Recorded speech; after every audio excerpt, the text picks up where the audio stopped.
Tandaan po natin, mismo ang Pangulong Marcos Jr. ang nagpapaimbestiga.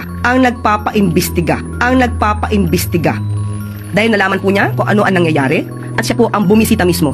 Wala pa pong Pangulo sa history na gumawa ng ganitong malawakang pag-iimbestiga flood control projects.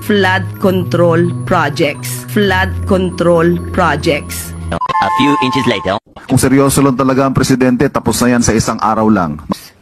Patuturo niya lahat na may kagagawa ng corruption sa budget. Pero well, as you can see, parang nanonood tayo ng sarswela. Okay, ang Pangulong Marcos Jr., hindi po siya nagsasagawa ng investigasyon. Nirerespeto ng Pangulo ang due process.